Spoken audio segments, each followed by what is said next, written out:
Hello students, हम लोग class 10 का सबसे पहला चैप्टर पढ़ रहे हैं जिसका नाम है केमिकल रिएक्शन और इक्वेशन। अब तक हम लोग ने डबल डिस्प्लेसमेंट रिएक्शन पढ़ लिया और प्रेसिपिटेशन रिएक्शन का एक एग्जांपल देखा था। आज जो हम लोग पढ़ने वाले हैं ये 6th लेक्चर से। अब तक हम लोग 5 लेक्चर कंप्लीट कर चुके हैं। इस 6th लेक्चर में जो हम लोग पढ़ने वाले हैं 6th लेक्चर में वो है प्रेसिपिटेशन रिएक्शन। हम लोग आज प्रेसिपिटेशन रिएक्शन को क्लास 10 का में जो भी प्रेसिपिटेशन रिएक्शन है उसको हम लोग पढ़ के ख़त्म करते हैं। तो प्रेसिपिटेशन रिएक्शन,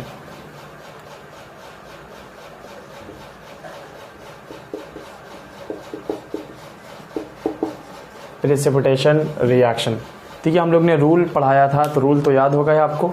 3 रूल हमने बताया था। सोडियम, पोटेशियम और अमोनियम से बना हुआ साल्ट पॉजिटिव होता है, पहला रूल बताया। दूसरा रूल ये बताया था कि ammonium all nitrates are soluble, ये भी बताया था। और तीसरा रूल ये बताया था कि ज़्यादातर सल्फेट क्या होते हैं, सॉल्यूबल होते हैं। उनमें से कुछ ऐसे सल्फेट होते हैं जो इनसॉल्यूबल होते हैं, हमने एग्जांपल दे दिया था। अब आता है 4th रूल, ठीक है, रूल नंबर 4, जिससे यहाँ से बात स्टार्ट करते हैं। ठीक है, रूल नंबर 4 क्या है?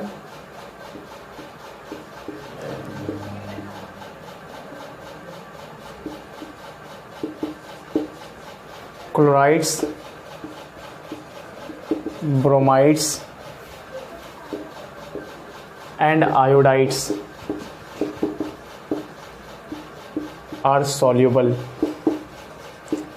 देखिए, ज़्यादातर क्लोराइड्स और ब्रोमाइड्स और आयोडाइड्स क्या होते हैं, सॉल्यूबल होते हैं।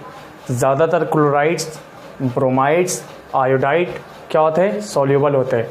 लेकिन कुछ क्लोराइड्स, ब्रोमाइड्स, आयोडाइड इनसॉल्यूबल भी होता है, और एक्सेप्शन। इसी पर आपको ज़्यादा नज़र रखना है क्योंकि इसी से तो बनेगा, इनसॉल्यूबल ही से बनता है प्रेसिपिटेशन रिएक्शन। जो इनसॉल्यूबल होता है वही प्रेसिपिटेशन रिएक्शन बना सकता है। तो देखिए कौन कौन एग्जांपल है। सबसे पहले है AgX, PbX2, Hg2x2, Hgi2 etcetera. तो ये सब ऐसे क्लोराइड्स, ब्रोमाइड्स, आयोडाइड्स हैं जो इनसॉल्यूबल सॉल्ट है। कैसा सॉल्ट है, इनसॉल्यूबल। यहाँ पे X के यहाँ पर आप रख सकते हैं क्लोराइड्स, क्लोरीन, ब्रोमीन और आयोडीन। X यहाँ पर रख सकते हैं। X यहाँ पर क्या क्या रख सकते हैं, क्लोरीन, ब्रोमीन और आयोडीन। मतलब AgCl, AgBr, AgI, ये तीनों एक ऐसा सॉल्ट है जो क्या होगा, इनसॉल्यूबल। जैसे PbX2, X के जगह पर क्या क्या रख सकते हैं, क्लोरीन, ब्रोमीन, आयोडीन। तो जो भी AgX के फॉर्म में होगा, PbX2 के फॉर्म में होगा, Ag2X2 के फॉर्म में होगा और Agi2 के फॉर्म में होगा, वो क्या होगा, इनसॉल्यूबल। ज़्यादातर क्लोराइड्स, ब्रोमाइड्स, आयोडाइड्स सॉल्यूबल होते हैं, और ये सब ऐसे एग्जाम्पल हैं जो इनसॉल्यूबल होते हैं। आपको इन्हीं एग्जाम्पल को गौर से देखना है क्योंकि इसी पर जो इनसॉल्यूबल होगा वही प्रेसिपिटेट रिएक्शन शो करेगा। तो ये सब ऐसे एग्जाम्पल हैं जो इनसॉल्यूबल है। अब हम आगे बढ़ते हैं। अब हम इस पर एक एग्जाम्पल देते हैं, 2 एग्जाम्पल, ताकि आप क्लियर हो जाएगा।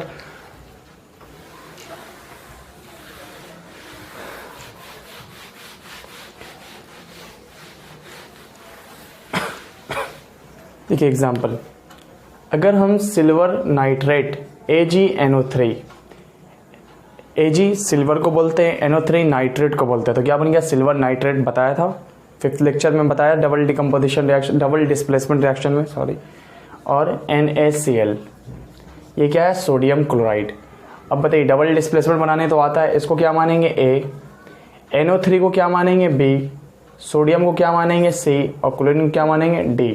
A किसके साथ जाता है, D के साथ, तो क्या बन जाएगा, AgCl प्लस, और C किसके साथ जाता है, B के पास, तो क्या बन जाएगा, NaNO3। याद होगा। बताइए क्या है, sodium NO3 nitrate, sodium nitrate. ये क्या है, सिल्वर क्लोरीन या silver chloride, silver chloride. Chlorine add होता है, chloride, oxygen, oxide, sulphur, sulphide, तो सिल्वर क्लोराइड। अब बताइए इनमें से कौन सॉल्यूबल, कौन इनसॉल्यूबल। याद है ये सॉल्यूबल, इनसॉल्यूबल, सॉल्यूबल, क्योंकि सोडियम से बना हुआ सॉल्ट क्या होता है, सॉल्यूबल होता है। ऑल नाइट्रेट्स आर सॉल्यूबल, और सोडियम से बना हुआ सॉल्ट क्या था, सॉल्यूबल। मतलब ये सॉल्यूबल कंपाउंड है। अब इसको गौर से देखिए, सॉल्यूबल PPT नहीं शो करता है, जो भी PPT बनाएगा वो कैसा होगा, इनसॉल्यूबल। बताइए क्या ये सॉल्यूबल है, इनसॉल्यूबल। तो बताइए क्या ये AgX के फॉर्म में है, अभी बताया था ना। X यहाँ पर क्या क्या रह सकता है, क्लोरीन, ब्रोमीन, आयोडीन। तो जो भी AgX के फॉर्म में होगा वो क्या है, सॉल्युबल इनसॉल्युबल। इनसॉल्युबल, बताया था ना अभी एग्जांपल। मतलब ये कैसा सॉल्ट है, इनसॉल्युबल। जो इनसॉल्युबल होता है वही क्या बनाता है, पीपीटी। तो AgCl पीपीटी शो करेगा। वो किस कलर का पीपीटी होगा, वाइट पीपीटी।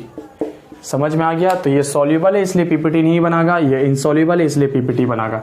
अभी हमने बताया ज़्यादातर क्लोराइड्स, ब्रोमाइड्स, आयोडाइड्स क्या होते हैं, सॉल्युबल। उनमें से कुछ एग्जांपल ऐसा दिया जो इनसॉल्युबल है। उनमें से AgX भी था, X के फॉर्म में क्लोरीन है यहाँ पर। समझ में, एक से यहाँ पर क्या क्या रख सकते हैं, क्लोरीन, ब्रोमीन और आयोडीन। तो ये वाइट पीपीटी बनाया। क्लियर। सिल्वर क्लोराइड कैसा पीपीटी बनाता है, वाइट पीपीटी। पहला example clear. Second number example देखिए। सेकंड नंबर एग्जाम्पल ये है, जब आप लीड नाइट्रेट ऐसा इस वजह से लिखाया क्योंकि यहाँ पे लीड का वैलेंसी कितना होता है 2 और नाइट्रेट की वैलेंसी 1 होती है। जब ये टकराता है तो क्या बन जाता है, PbNO3 और ये कितना है, 2 है। इस तरह से हमने लिखा PbNO3 2। और जब ये लीड नाइट्रेट पोटेशियम आयोडाइड के साथ, इसको क्या बोलते हैं, पोटेशियम आयोडीन या potassium iodide, chlorine chloride, bromine bromide, iodine iodide. तो पोटेशियम आयोडाइड। अब जब ये रिएक्शन करेगा तो क्या होगा, यहाँ पे बैलेंस कर दीजिए, यहाँ पे सिर्फ 2 दीजिए ताकि बैलेंस हो जाएगा। देखिए कैसे, देखिए यहाँ पे क्या है, Pb, इसको क्या मानेंगे A, नाइट्रेट को क्या मान लेंगे B, पोटेशियम को क्या मान लेंगे C, आयोडीन को क्या मान लेंगे D। A किसके साथ जाता है, D के साथ। तो A कौन है, Pb, और D कौन है, I। लेकिन I कितना है, 2 है, तो इसलिए क्या हो गया, PbI2। इसका नाम क्या है, लीड आयोडाइड। इसका नाम क्या है, लीड आयोडाइड। प्लस अब देखिए C किसके साथ जाएगा, B के साथ। तो C में क्या है, K, और B में क्या है, NO3।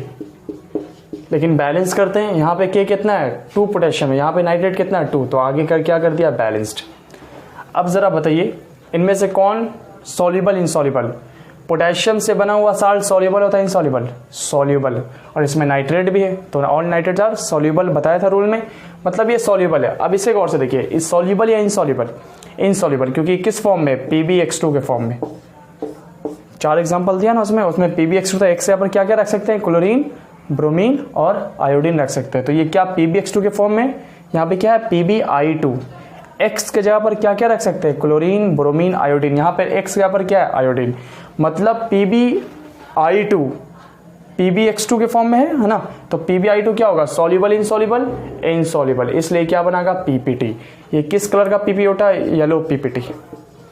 कैसा PPT होता है, येलो PPT। याद रखना, लीड आयोडाइड कैसा PPT होता है, येलो PPT। अगर लीड नाइट्रेट ना हो तो इसको हम लोग एसीटेट से के जरिए भी बना सकते हैं, एसीटेट। तो याद रखना, तो अगर लीड नाइट्रेट नहीं हो तो एसीटेट से भी बना सकते हैं हम लोग। तो PbI2 एक प्रिसिपिटेट रिएक्शन शो करता है जो कैसा कलर का होता है, PPT, येलो PPT। क्लियर। जैसे देख लीजिए, अभी एक और एग्जांपल हम आपको देते हैं। यही लीड नाइट्रेट, जब NO3, ये क्या है, लीड नाइट्रेट, साफ आ रहा है। जब लीड नाइट्रेट रिएक्शन कर जाता है किसके साथ, हाइड्रोक्लोरिक एसिड के साथ, HCl।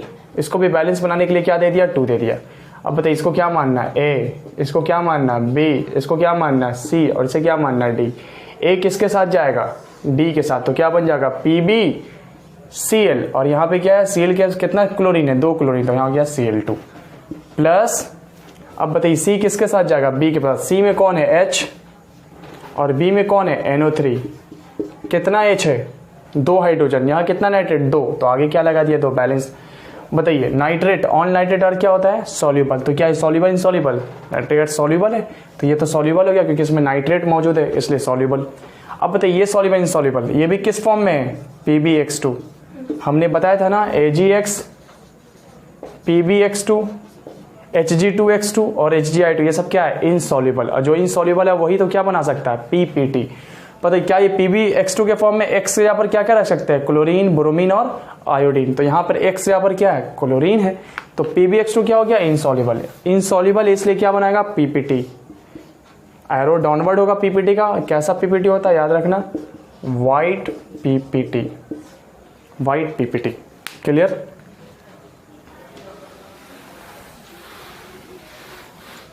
White PPT। अब हम आगे बढ़ते हैं। आपको ये एक रूल पर, फोर्थ रूल पर हमने 3 एग्जाम्पल दिया। अब आता है रूल नंबर 5। देखिए रूल नंबर 5 क्या कह रहा है, अच्छे से सुनिएगा। रूल नंबर 5 ये कह रहा है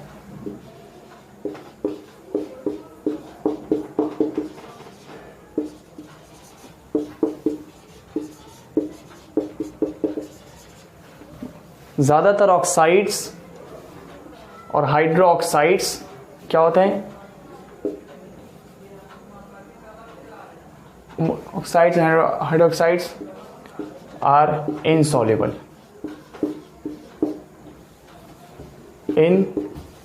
इनसॉल्युबल, याद रखना, ज़्यादातर ऑक्साइड्स और हाइड्रो ऑक्साइड क्या होते हैं, इनसॉल्युबल होते हैं। ज़्यादातर oxide, hydroxide, insoluble oxide. Oxide बोले तो O और हाइड्रोक्साइड बोले तो OH। हाइड्रोक्साइड मतलब OH। तो ज़्यादातर OH और ज़्यादातर ऑक्साइड क्या होता है, इनसॉल्युबल। लेकिन उनमें से कुछ ऑक्साइड सॉल्युबल होते हैं। ध्यान रखिएगा कौन सा एक्सेप्शन है, कौन सा हाइड्रोक्साइड सॉल्युबल होगा। ज़्यादातर ऑक्साइड, हाइड्रोक्साइड क्या होता है, इनसॉल्युबल होते हैं। लेकिन उनमें से कुछ ऐसे हाइड्रोक्साइड है जो सॉल्युबल होते हैं। कौन कौन, NaOH sodium hydroxide, KOH sodium potassium hydroxide, NH4OH। आपको हमने पहला रूल बताया था कि सोडियम से बना हुआ कोई भी चीज़ हो तो वो सॉल्युबल, पोटेशियम से बना हुआ है इसलिए सॉल्युबल है, अमोनियम से बना हुआ इसलिए क्या है, सॉल्युबल। और 2 एग्जाम्पल और लिख लीजिएगा, Ba बैरियम हाइड्रोक्साइड और कैल्शियम हाइड्रोक्साइड OH2। ये सब ऐसे हाइड्रोक्साइड हैं जो वाटर के अंदर क्या है, सॉल्युबल। ज़्यादातर ऑक्साइड और हाइड्रोक्साइड क्या होते हैं, इनसॉल्युबल। लेकिन ये सब ऐसे हाइड्रोक्साइड है जो वाटर के अंदर क्या होते हैं, सॉल्युबल। ज़्यादातर इनसॉल्युबल होते हैं हाइड्रोक्साइड, और ये सब हाइड्रोक्साइड कैसे हैं, सॉल्युबल हाइड्रोक्साइड है। तो आपको नज़र किस पर रखना है, सॉल्युबल इनसॉल्युबल, इनसॉल्युबल पर, क्योंकि आपको पीपीटी पढ़ा रहे हैं ना, इसलिए इनसॉल्युबल पर नज़र रखिएगा। ठीक है, कोई बात नहीं। ठीक है, अब हम ये रूल याद हो गया होगा, याद हो गया तो अभी 2 एग्जाम्पल दे रहे, क्लियर हो जाएगा। देखिए एग्जाम्पल, बस 2-3 एक और है, सही देख लेना। सबसे फर्स्ट नंबर इसका एग्जाम्पल देख ली क्या है। जब आप कॉपर सल्फेट को CuSO4, कॉपर सल्फेट, जब आप कॉपर सल्फेट को डिसॉल्व कर देते हैं, देखिए ये एग्जाम्पल पहले लिख लेते हैं। हमने अभी क्या बताया था, ज़्यादातर ऑक्साइड, हाइड्रोक्साइड वाटर के अंदर क्या होता है, सॉल्युबल होता है। तो इसका एक एग्जांपल हम लोग लिखना स्टार्ट करते हैं। ये है कि अगर हम AlCl3 को, ये क्या है, एल्युमिनियम क्लोराइड, जब हम एल्युमिनियम क्लोराइड को रिएक्शन करा देते हैं किसके साथ, NH4OH अमोनियम हाइड्रोक्साइड के साथ। AlCl3 को जब हमने किसके साथ रिएक्शन कर दिया, अमोनियम हाइड्रोक्साइड के साथ। बैलेंस करने के लिए आप यहाँ 3 दे दीजिए ताकि बैलेंस हो जाएगा। कैसे होगा बैलेंस अभी हम बता सकते हैं आपको। देखिए एल्युमिनियम को क्या मानना है, A, क्लोरीन को क्या मानना है, B, अमोनियम को क्या मानना है, C, और हाइड्रोक्साइड को क्या मानना है, D। बताइए A किसके पास जाता है, D के पास। तो ये क्या बन जाएगा, AlOH, AlOH, OH कितना है यहाँ पर है, 3 है, तो ये क्या है, AlOH3। इसको बोलते हैं एल्युमिनियम हाइड्रोक्साइड। क्या बोलते हैं, एल्युमिनियम हाइड्रोक्साइड। प्लस C किसके पास जाता है, B के पास। तो C कौन है, अमोनियम, और B में क्या है, क्लोरीन। कितना अमोनियम, 3, और कितना क्लोरीन, 3। तो आगे क्या दे दिया, 3। इस वजह से हमने यहाँ पे 3 दिया था ताकि बैलेंस इक्वेशन हो जाए। ठीक है, याद रखना, बैलेंस तो आपको पढ़ा ही चुके हैं। तो अमोनियम क्लोराइड, बताइए ये सॉल्युबल इनसॉल्युबल, सॉल्युबल। अमोनियम से बना हुआ साल्ट क्या होता है, सॉल्युबल इनसॉल्युबल। अमोनियम से बना हुआ साल्ट सॉल्युबल होता है, बताया था ना आपको, अमोनियम से बना हुआ साल्ट सॉल्युबल होता है। अब बताइए ज़्यादातर हाइड्रोक्साइड क्या होता है, इनसॉल्युबल। उनमें से कौन कौन हाइड्रोक्साइड है जो सॉल्युबल होता है, क्या उसमें AlOH3 था, नहीं ना था। बस 5 एग्जाम्पल हमने दिया था हाइड्रोक्साइड का जो सॉल्युबल है, बताया था ना अभी। ज़्यादातर हाइड्रोक्साइड क्या है, सॉल्युबल। तो AlOH3, एल्युमिनियम हाइड्रोक्साइड भी क्या है, इनसॉल्युबल, इसलिए ये PPT बनाएगा। ये कैसा PPT होता है, वाइट PPT। इसको बोलते हैं एल्युमिनियम हाइड्रो ऑक्साइड। जो किस कलर का PPT है, वाइट PPT, क्योंकि ये हाइड्रोक्साइड इनसॉल्युबल है। हम लिखा चुके हैं अभी रूल, ज़्यादातर हाइड्रोक्साइड इनसॉल्युबल होता है, उनमें से कुछ सॉल्युबल होता है। क्या वो सॉल्युबल में एल्युमिनियम था? नहीं ना था, इस वजह से एल्युमिनियम क्या इनसॉल्युबल, इनसॉल्युबल है इसलिए कैसा है पीपीटी बनाएगा, किस कलर का? White PPT. क्लियर?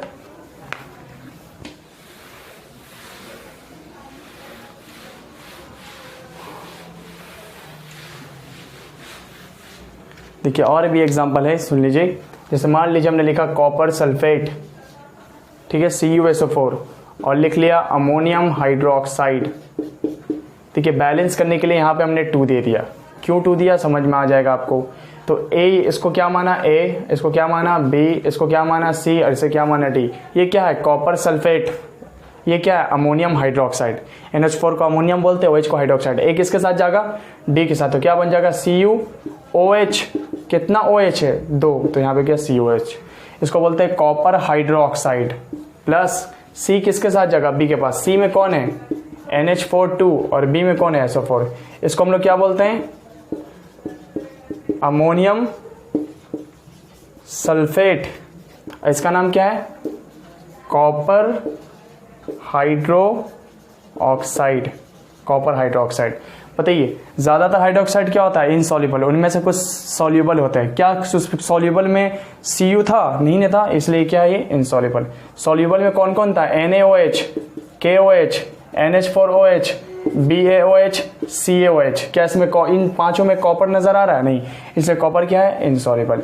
जो इनसॉल्युबल होगा वही तो बनाएगा पीपीटी। ये होता है ब्लूइश वाइट पीपीटी। याद रखना, ब्लूइश वाइट पीपीटी बनाता है ये। कॉपर हाइड्रोक्साइड किस कलर का पीस होता है? Bluish white PPT. ये 2 रोल पे था। अब हम आगे बढ़ते हैं।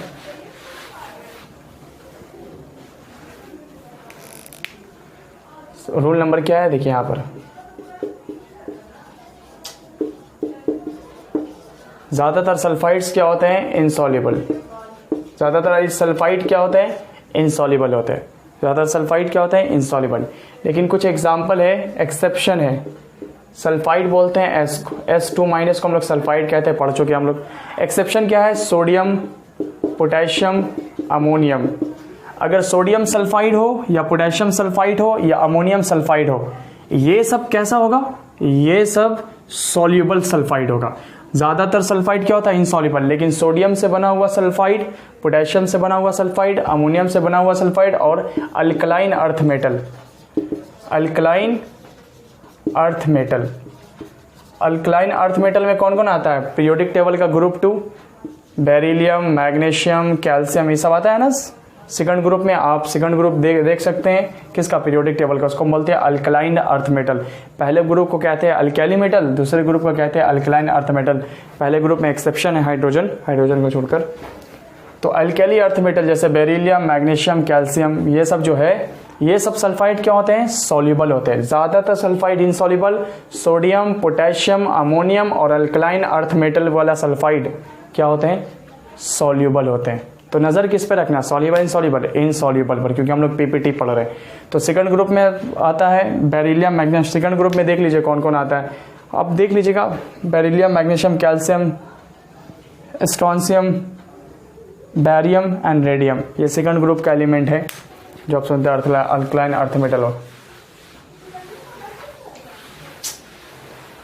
अब देखिए एग्जाम्पल देते हैं अब हम आपको।